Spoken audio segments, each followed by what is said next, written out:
Oh, good afternoon, everyone. I am here with LaNette Dellinger. Am I pronouncing this right, LaNette? Yes, perfect, Tommy. And I feel like I actually you are. I'm talking to a veteran who has been with Navigators for, we were just talking about 33 years.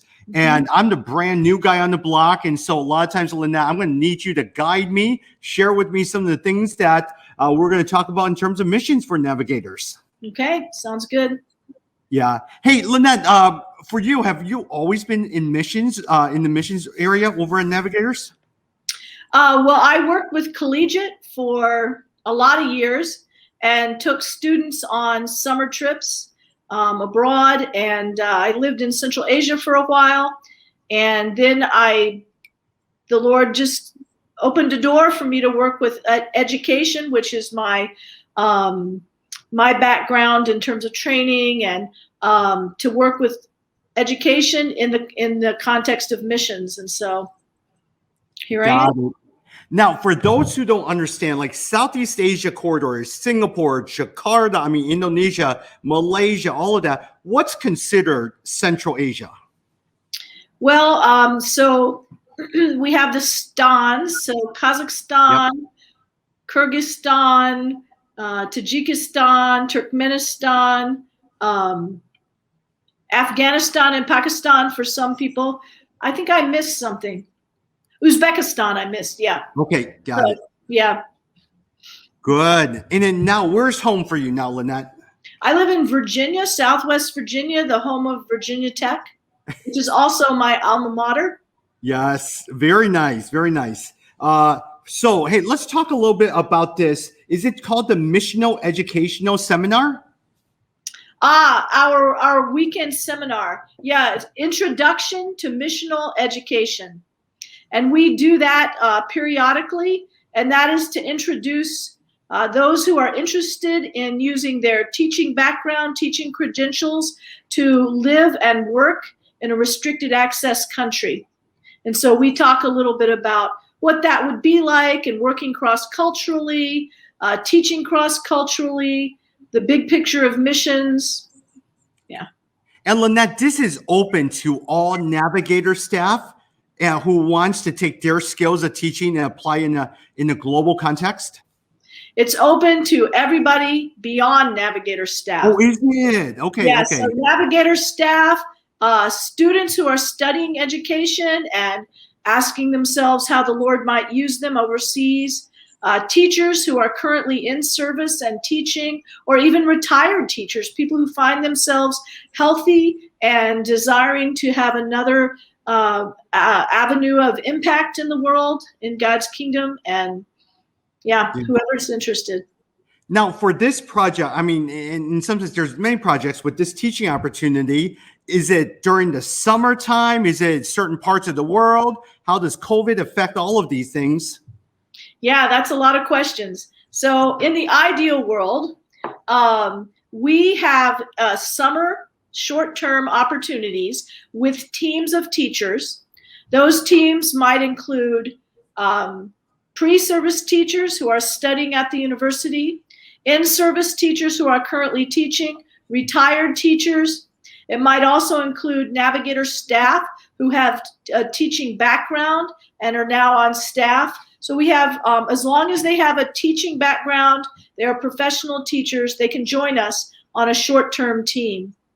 During the short-term experience, we try to help people get a real sense of what it would look like to live in that country and have a job, be an authentic part of the community. So they study language, we shop in the local shops, we engage with our neighbors, but we also do some kind of teaching activity. Sometimes we are doing an academic enrichment summer program that we teach classes, our team teaches classes. Sometimes we are doing an English outreach with the local team there. Sometimes we're working with refugees.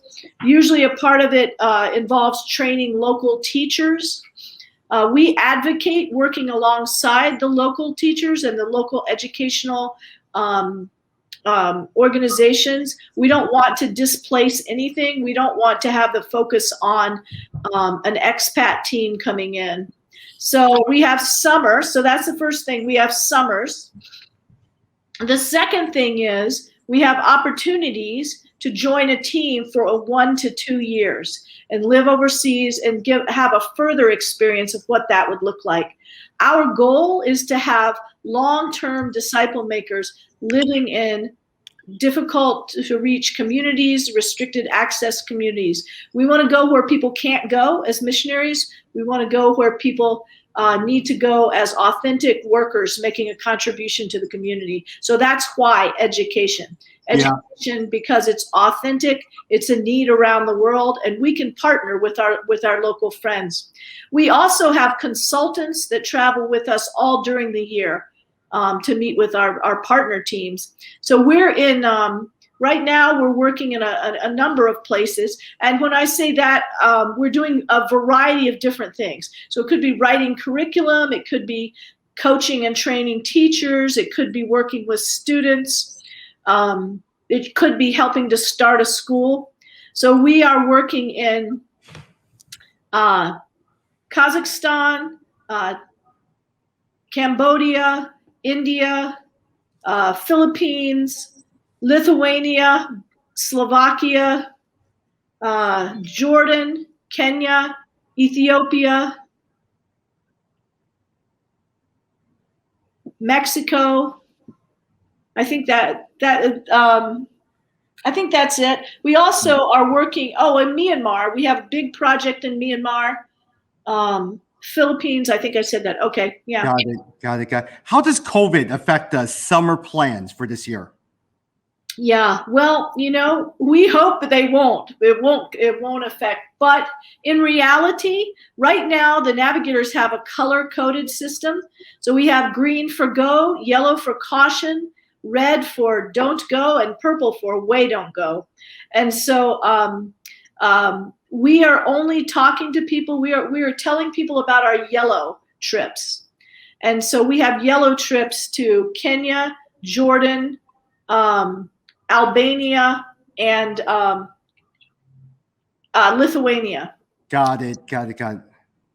And then we have two local. We have two in the U.S. We decided to open two domestic teaching programs, one in Minneapolis, reaching out to refugees there, and another in Vancouver, Washington, reaching out to the people group that we work with in Myanmar. Got it. Very, very good. And it looks like the opportunities, I'm looking at it, preschool teachers, curriculum developers, K-12 teachers, principals and counselors, short and long-term teacher trainers, ESL teachers, student services. It looks like you have a lot to do in those quote-unquote yellow cities. Yes.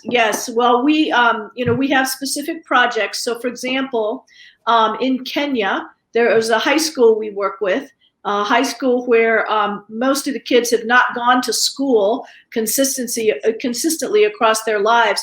But this school is hoping to help them prepare to pass the matriculation exam so they can say when they go to get a job, I have a high school diploma. So that's an example. In Albania, we'll be running our Academy for Academic Excellence, which is a model that we use simply to we run hour-long classes in areas of language, math, science, social studies. We use topics. We might have a topic like the medieval ages or fairy tales or flight or architecture. So we have different topics that we study with the kids, but also sports and arts, art, music, various sports offerings. So that's what we'll do in Albania.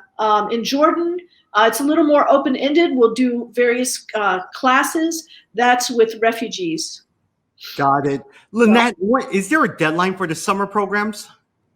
Yes, mid-March. Okay, got it. If they wanted to find more information, where can they go? They can talk to me. That's one thing.